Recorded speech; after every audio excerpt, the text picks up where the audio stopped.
Mari kita jujur, banyak superhero tidak menyelamatkan dunia karena mereka paling bijak, tapi karena mereka tidak mau ada orang lain yang memegang kendali. Ego adalah bahan bakar utama mereka, dan 7 pahlawan ini adalah contoh paling berbahaya. Iron Man tidak pernah benar-benar belajar dari kesalahannya. Ia menciptakan Ultron karena merasa dirinya satu-satunya manusia yang cukup pintar untuk menjaga planet ini. Itu bukan kepedulian tapi kecerobohan.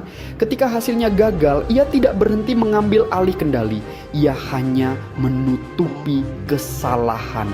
Dunia berulang kali berada di ujung kehancuran karena satu orang yang menolak percaya bahwa ia bisa salah.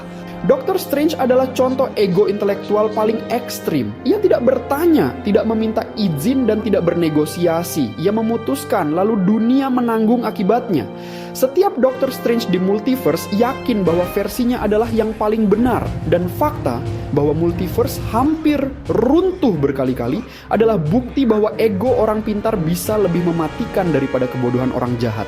Thor memulai sebagai simbol kekuasaan tanpa kedewasaan. Ia memicu konflik besar bukan demi rakyat Asgard, tetapi demi harga diri seorang pangeran. Jutaan nyawa dipertaruhkan hanya karena ia ingin diakui. Thor baru disebut pahlawan setelah egonya dihancurkan, bukan saat ia berada di puncak kekuatannya.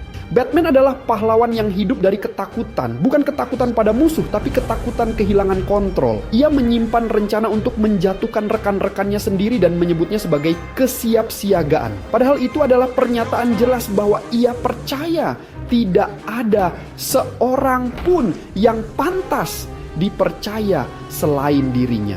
Jika ada satu orang yang berbahaya saat kehilangan batas moral, itu adalah Batman. Superman adalah ancaman terbesar yang pernah dimiliki umat manusia, bukan karena ia jahat, tetapi karena ia memiliki kekuatan absolut yang dikendalikan oleh keyakinan pribadi. Ia memilih kapan harus menyelamatkan, kapan harus diam, dan dunia tidak punya hak untuk menolak. Selama ia baik, semuanya aman. Tapi sejarah menunjukkan bahwa kekuasaan tanpa pengawasan selalu berakhir sama. Captain America sering dipuja sebagai simbol moral, padahal ia adalah bukti bahwa ego moral bisa menghancurkan dunia lebih cepat daripada keserakahan. Ia menolak kompromi, menentang hukum, dan memecah tim global karena yakin bahwa prinsip pribadinya lebih penting daripada stabilitas dunia. Ia tidak memaksakan kehendak dengan kekuatan, tapi dengan keyakinan bahwa ia selalu berada di sisi yang benar. Wolverine adalah bentuk ego paling brutal. Ia tidak peduli strategi, aturan, atau dampak jangka panjang. Ia bertindak berdasarkan insting dan kemarahan, lalu meninggalkan orang lain untuk membersihkan kekacauan.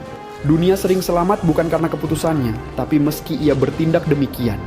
Kebenaran pahitnya adalah ini, dunia superhero tidak diselamatkan oleh kebijaksanaan, tapi oleh fakta bahwa ego para pahlawan ini kebetulan mengarah ke hasil yang benar. Jika arah itu bergeser sedikit saja, mereka bukan lagi pelindung dunia, mereka adalah bencana yang menunggu alasan.